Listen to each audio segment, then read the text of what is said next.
याद है आपको? हाँ, स्थिर प्रेम। फिर स्थिर प्रेम के विषय में हमने लिया था, और इसमें हमने ये भी देखा था कि परमेश्वर का ज्ञान, परमेश्वर का ज्ञान दूसरे पार्ट में हमने वो देखा था। परमेश्वर का ज्ञान होना बहुत ही जरूरी है। हालेलुया। जब परमेश्वर का ज्ञान हमारे अंदर आने को लगता है, फिर भी याद रखना हमें और भी नम्र होना बहुत ही जरूरी है। आमीन। क्योंकि बाइबल कहती है वो ज्ञान परमेश्वर की ओर से आपको दिया गया है, और परमेश्वर का गुण एक देखेंगे तो वो गुण में हम देखते हैं आत्मा का फल में नम्रता। नम्रता वो आत्मा का गुण है, दीनता ये आत्मा का गुण है। इसलिए बाइबल में लिखा गया है, यिर्मयाह का उसका 9वां अध्याय और अगर 23 वचन कहता है कि जो वीर है उसने अपने वीरता पर घमंड ना करे। जो हम पढ़ सकते हैं ये वचन, यहोवा यो कहता है, मतलब परमेश्वर ये कहता है। जैसे जैसे हम देखते हैं परमेश्वर ये कहता है, क्या कहता है, आगे पढ़िए। बुद्धिमान अपनी बुद्धि पर ओके, तो बुद्धि परमेश्वर देता है। इसलिए जब परमेश्वर का ज्ञान हमको मिलता है, बुद्धि मिलता है, हमें याद रखना ये जो परमेश्वर की ओर से परमेश्वर ने दिया गया है। हालेलुया।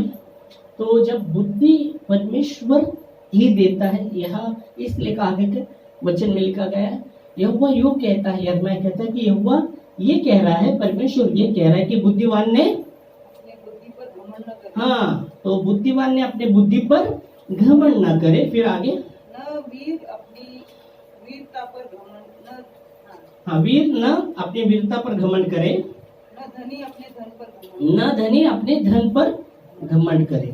तो यहाँ जब यिर्मयाह कहता है कि यहोवा यो कह रहा है, परमेश्वर यहोवा यो कह रहा है, प्रेज़ लॉर्ड, परमेश्वर यहोवा यो कह रहा है। तो यहाँ पहली बात कहते हैं बुद्धिमान अपने बुद्धि पर घमंड ना करे, न वीर अपनी वीरता पर, और न धनी अपने धन पर घमंड करे। ओके, तो यहाँ फर्स्ट हम देखते हैं, जिससे पहले हमने देखा परमेश्वर चाहता है कि हम बुद्धिमान बने, पर बुद्धिमान के साथ जब हमें बुद्धि भी जब परमेश्वर देता है, बहुत बार बुद्धि जब ज्ञान मिलने लगता है तो बुद्धि घमंड की बातें भी अंदर आने लगता है। पर याद रखना है, फर्स्ट हम देखते हैं आत्मा का फल नम्रता है। आमीन। तो जब ज्ञान भी परमेश्वर हमें देता है तो हमें और भी नम्र होना है। आमीन, हालेलुया। नहीं तो बहुत बार ज्ञान जब मिलने लगता है तो बहुत सा अहंकार आने लगता है, घमंड आने लगता है, और बहुत बार हम देख सकते हैं बहुत लोगों का पतन भी होता है घमंड के वजह से। घमंड की वजह से लूसीफर का भी पतन हुआ किसके लिए? घमंड के विषय में, क्योंकि आगे जाके आप देखेंगे तो बोल रहा है मैं अपना सिंहासन परमेश्वर के ऊपर स्थापित करूंगा, ऐसा कहता है वो, क्योंकि उसके अंदर भी बहुत सी बातें उसके अंदर आ गई थी, और बहुत से वो बाइबल कहती है उसको भोर का तारा भी कहा गया है, उसको भी भोर का तारा कहा गया था। वो राज्य को हरा देता था, क्योंकि दूसरे वचन में लिखा गया है उससे यिर्मयाह की दूसरे पार्ट में, 23 के दूसरे पार्ट में, कि वीर अपने वीरता पर घमंड ना करे। तो जय भी, जो जय है वो परमेश्वर की ओर से मिलता है। यहोवा निश्चय, बाइबल कहती है यहोवा निश्चय हमें जय देता है। आमीन। तो जय जो वीर है वो अपनी वीरता पर घमंड ना करे। और फिर तीसरी बात आप देखते हैं, धनी अपने धन पर घमंड ना करे। हालेलुया। तो पहली बात हम देख सकते हैं बुद्धि जब परमेश्वर हमें देता है, गई बार हमने देखा था नीति वचन से, नीति वचन दूसरे आदेश से देखा था, है ना, दूसरे आदेश से देखा था 6 वचन में कि बुद्धि परमेश्वर देता है। पढ़ सकते हैं वापस वो वचन,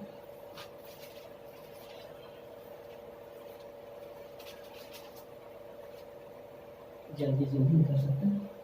नीति वचन दूसरा अध्याय 6 वचन। पढ़ो मराठी हिंदी।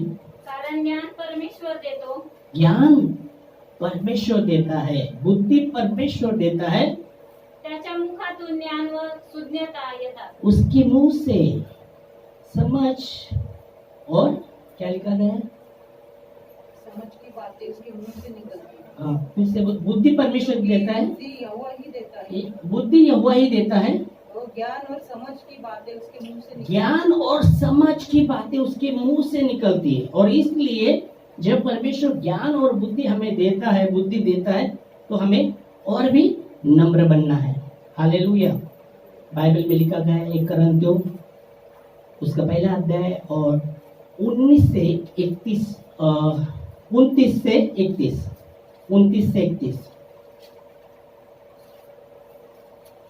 ताकि कोई प्राणी परमेश्वर के सामने घमंड न करने पाए। कोई प्राणी परमेश्वर के सामने घमंड ना करने पाए, ताकि कोई प्राणी, कोई मनुष्य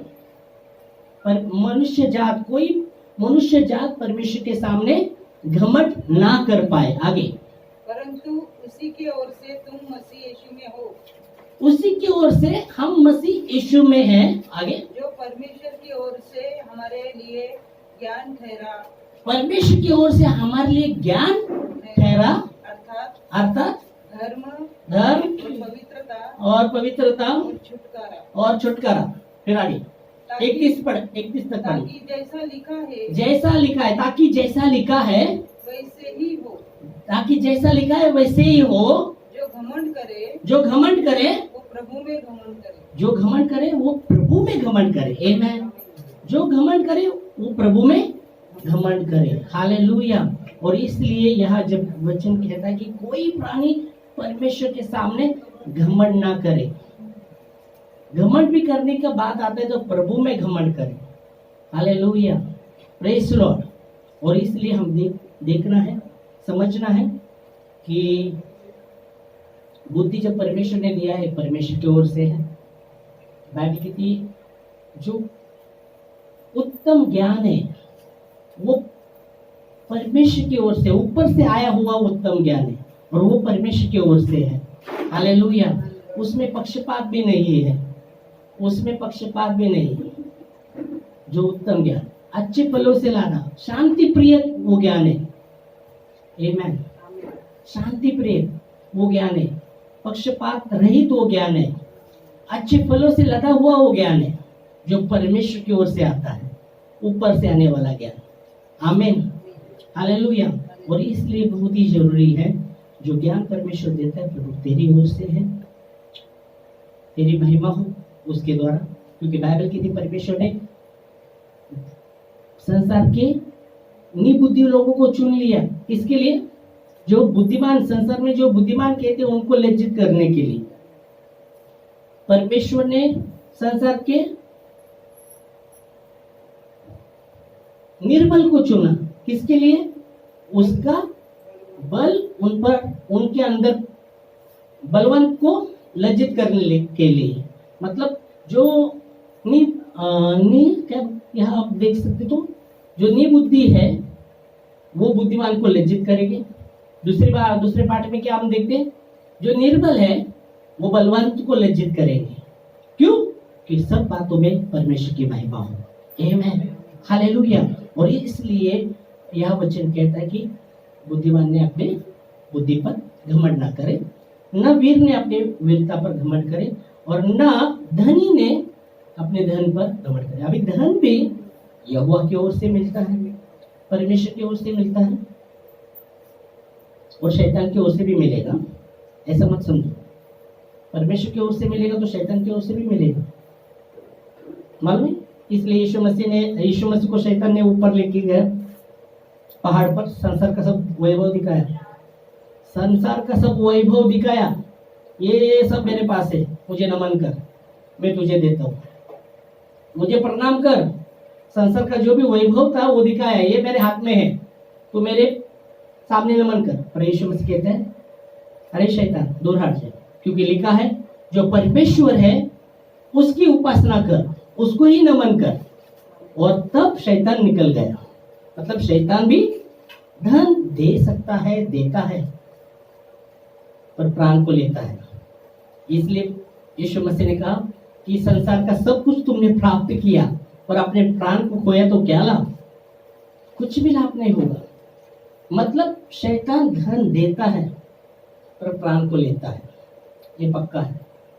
देगा, वो सक्सेस देगा, सक्सेस देगा, उसकी आराधना करेंगे सक्सेस देगा, पर प्राण को खो देंगे। इसलिए यीशु मसीह ने कहा मत्ती के 16 के 26 में 26 में कि तुमने संसार का, एक व्यक्ति ने संसार का सब कुछ पा लिया और अपना प्राण खोए तो क्या लाभ होगा? संसार का हर चीज को जो संसार में वो पा लिया और अपने प्राण को खोए तो कुछ लाभ नहीं होगा। तो शैतान धन देता है पर प्राण को वो लेगा, प्राण खो जाएगा। पढ़ सकते हैं? यदि मनुष्य सारे जगत को प्राप्त करे, सारे जगत को मतलब जगत में जो भी चीजें हैं वो सब प्राप्त करे और अपने प्राण की हानि उठाए, तो उससे क्या लाभ? कुछ नहीं लाभ होने वाला। इसलिए पर परमेश्वर जो धन देता है, वचन कहता है नम्रता और परमेश्वर का भय का प्रतिफल धन, महिमा और जीवन होता है। आमेन। नीति वचन उसका 22 का 4 में लिखा गया है, नम्रता और परमेश्वर का भय का पारितोषिक, मतलब पारितोषिक मतलब फल। नम्रता और परमेश्वर का भय का पारितोषिक धन, महिमा और जीवन होता है। वो धन भी देगा परमेश्वर को ओर से जो आएगा, तो वो जो देगा वो धन देगा, बाइबल कहती है वो महिमा देगा, और तीसरी बात है वो जीवन भी देगा। आमीन। यीशु मसीह ने कहा मैं आया हूँ जीवन देने और भरपूरी का जीवन देने। आमीन। पढ़ सकते हैं वचन जल्दी। 22 का 4। नम्रता और यहोवा के भय मानने का फल, नम्रता और यहोवा के भय मानने का फल धन, महिमा और जीवन होता है। आमीन। Hallelujah, praise Lord. परमेश्वर जो देता है, बाइबल नीति वचन में लिखा गया है, परमेश्वर जो देता है उसमें दुख मिलाकर नहीं देगा। परमेश्वर देगा ना, उसमें दुख मिलाकर नहीं देगा, ऐसा वचन कहता है। हालेलुया। जो परमेश्वर जो देता है उसमें दुख मिलाकर नहीं देता। लिखा है वचन में, पढ़ाए किधर पढ़ाए? बाइबल में पढ़ाए है ना? बाइबल में पढ़ाए किधर पढ़ाए? बाइबल में पढ़ाए किधर पढ़ाए? बोलते बाइबल में पढ़ाए। कहाँ पढ़ाए? बाइबल में पढ़ाए। 10 के 22 में पढ़ो, नीति वचन 10 के 22 किधर है? बाइबल में पढ़ाए नहीं? नीति वचन में ये है कि पढ़ सकते हैं। एक मिनट निकलता बताता। इसमें 10 के 22 में, हाँ 10 के 22 पढ़ो। धन यहोवा की आशीष से मिलता है, धन यहोवा की आशीष से मिलता है और वो उसके साथ दुख नहीं मिला, और उसके साथ वो दुख नहीं मिलाता। आमीन। हालेलुया। तो परमेश्वर जब शैतान देगा उसकी आराधना। काय काय लोक बोलते आम्हाला मिळतं ना, आम्ही करतो तर आम्हाला देव आमचा देव।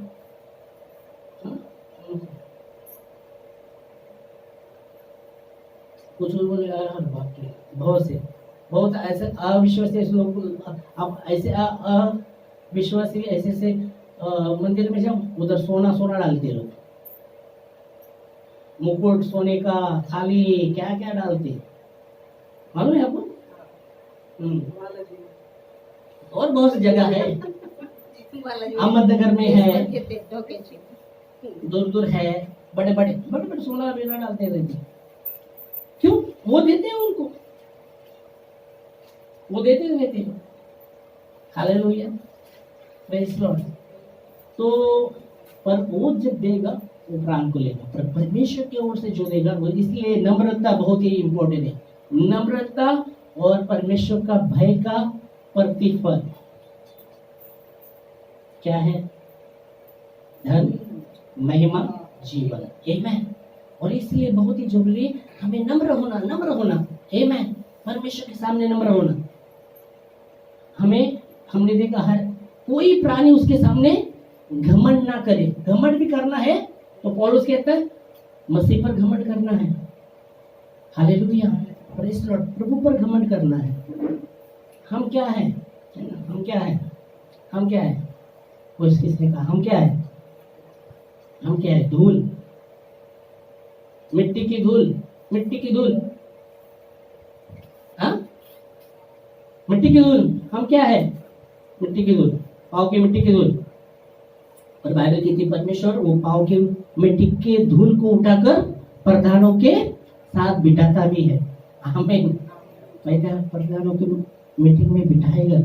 आमीन। तो धूली धूली नहीं रहेगा, उठाता है भी परमेश्वर। पर किसको? जो नम्र होता है परमेश्वर के सामने। अहंकारी घमंडी का परमेश्वर विरोध करता है। इसलिए दीन होना है, इसलिए नम्र होना है। आमीन। तो इस समय इधर ही रुकेंगे, अगली बार आगे बढ़ेंगे उसके दूसरे पार्ट में। आमीन। इस समय हम प्रार्थना में खड़े होंगे और कार्तिक का बर्थडे भी है।